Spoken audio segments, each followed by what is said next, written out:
Regresemos al punto que decías. Ya la delineó López Obrador y como todo lo que ha ocurrido, pues todo lo que dejó encargado se está cumpliendo a pie juntillas. Se ve muy difícil que no sea exactamente como lo dejó encargado el expresidente López Obrador. ¿En qué consistiría en esa lógica? O sea, ¿cuáles serían los puntos centrales de lo que ya se conoce desde el oficialismo, de qué tipo de modificaciones habría, qué tipo de situaciones hay que poner foco principal? Sí, a ver, en la propuesta del famoso Plan A había varios temas que eran claves. Uno es el tema de la representación en el Congreso. O sea, ¿qué hacer con los diputados plurinominales en particular? ¿O qué tipo de representación, tanto en la Cámara de Diputados como en la Cámara de Senadores, debería darse? Se hablaba de una posibilidad que esa, por cierto, desde Calderón, después Peña Nieto y después López Obrador, hablaron de ello, de eliminar los plurinominales y dejar solamente la integración del Congreso por mayoría relativa. Con lo cual, lo que estás haciendo tú es que toda aquella lucha desde los años 70, 80 y demás, porque el Congreso estuviera integrado de la mejor manera en la pluralidad de nuestra sociedad, pues lo ibas checando. Recordemos, en el priismo era mayoría relativa. Fue justamente las fuerzas de izquierda democrática las que propugnaban decir, oigan, también hay minorías. Abran espacio. Abran espacio. Que es lo que les permitió llegar al ejercicio de poder en sus dimensiones. Y ahora que son gobierno, ahora quieren echar abajo eso. Exactamente, eran 300... Y afectar directamente la pluralidad y la diversidad y la política. Representación, la diversidad política de la sociedad. En aquel momento eran 300 diputados, se abrió a 100 plurinominales y después a 200, como está integrado actualmente. Entonces, en esa discusión desde Calderón para acá, ha habido diferentes matices de reducir otra vez a 100 o de plano de separarlo. Entonces, ahí hay un tema. Tema de temas, ¿no? Tema de temas. Tema de temas porque además ahora porque si sucede, pues ya la oposición puede pasar a mejor vida casi, ¿o cómo? Sí, ¿O no? Claro. ¿O no tanto? A ver. Bueno, no tanto, pero sí sería un debilitamiento mayor de las fuerzas opositoras si se avanza por ahí y si la maquinaria, si la planadora, pues se enruta por ahí, va a disminuir todavía más la posibilidad de tener oposición medianamente fuerte. Pues claro, y este tema se reavivó en las elecciones pasadas del 24. Acuérdate, el bloque dominante, Morena, PT y Verde, tuvieron el 54% de los resultados de la votación en la Cámara de Diputados. Y tienen el 74% de las curules. Obtenido de cierta manera. Obtenido de una manera muy irregular, anticonstitucional, porque lo que daba la Constitución era solamente hasta un tope de un 8% de sobrerepresentación, no de un 20%. Uh-huh.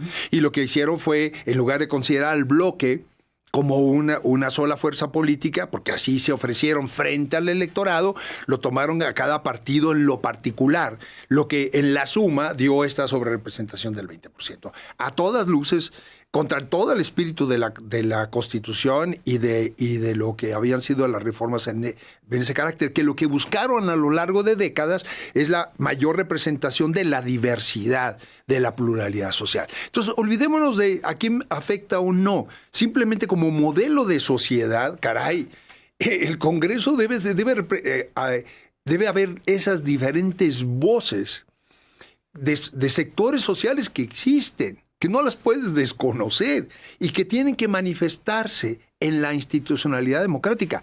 Si no, bueno, pues entonces ahora sí estás hablando del pueblo, para el pueblo, solo por el pueblo, pensando por el pueblo, sin que las diferentes voces disidentes o de oposición o que tengan matices en las observaciones no puedan tener la posibilidad de manifestarlo en una instancia en donde se supone que la sociedad toda está representada y considerada. Ese es un primer gran tema. La pregunta es, ¿vamos a regresar a la época del priismo en donde esa diversidad social no es reconocida? Ese es el principal tema. Ahora, es verdad que los legisladores plurinominales son poco populares, son una figura antipática. No resulta muy fácil de convencer que deben existir por mil razones, porque no se vota por ellos, porque se lo reparten las cúpulas partidistas. ¿Cómo defender esa figura que es tan impopular, claramente impopular? Porque se le ha vendido muy mal. Es que nos cuestan esos diputados que ni siquiera directamente se ganaron esa posición. Y de la forma en que son asignadas los pluris también. Y bueno, porque también las cúpulas de los partidos, pues también.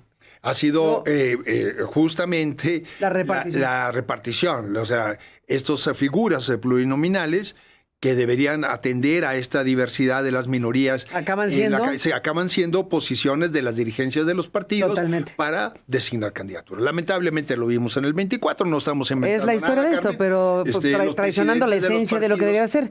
Pero eso ha ocurrido. Por lo tanto, la gente dice, los pluris, por mí que los desaparezcan. Punto.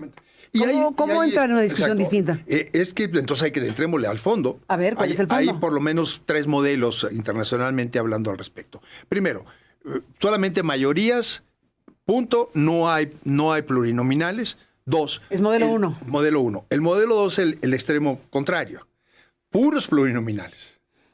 Como Alemania, por ejemplo. ¿Alemania tiene así? Alemania es pura representación plurinominal. ¿Qué es esto? Los partidos tienen una lista. Van los partidos ante el electorado y el electorado decide qué porcentaje de votación tiene cada partido. Y hasta ahí la lista. Y hasta ahí la lista. Ahí no hay sobrerepresentaciones ni nada. Puntito. Sacaste el 35% de los votos, va tu lista hasta el 35%, vas para integración del Congreso. Ah, qué interesante. 20%, 10%, 5%. Entonces, lo que te toque. Lo que te toque. De la lista que pusiste. La lista que pusiste de acuerdo al resultado de las votaciones. ¿Y cómo resuelven la lista? ¿Cómo? ¿Cómo resuelven la lista los partidos? Justamente en la integración de las listas, pues ahí está 2 cosas. Una, que tienen que ver los partidos la viabilidad de sus candidaturas frente al electorado. No solamente el peso del sello del partido. ¿Con encuestas o cómo le hacen? Hay bueno, de la forma en que le hagan los partidos, pero los que son más factibles de atrapar la atención de los electores. Exactamente. Y el peso del propio partido frente al electorado. Y luego tienes el caso mexicano. Que entonces tienes 1, 0 plurinominales, 2 puros plurinominales, 3 el caso mexicano. A ver. El caso mixto en donde tú tienes mayoría relativa, o sea, y por otro lado plurinominales. Que esto obedece mucho a nuestra propia historia. Frente a un priismo que copaba todos los espacios, parecía casi imposible que cualquier otra fuerza que no proviniera de ahí o que no tuviera la venia del priismo, porque acuérdate que había partidos satélites en aquel momento como hay hoy en día, el Verde y el PT. ¿Verdad? Entonces, quienes no tenían la venia, pues no tenían la más mínima posibilidad de llegar a tener una voz en el Congreso. Entonces, lo que sucede es, se abre la posibilidad primero con 100 plurinominales divididos por circunscripciones, en donde ahí vienen las listas de los partidos. Hasta dónde vas a llegar dependiendo del resultado que tú tengas como minoría para integrar eso. Entonces, el modelo mexicano es, digamos, la tercera vía de integración.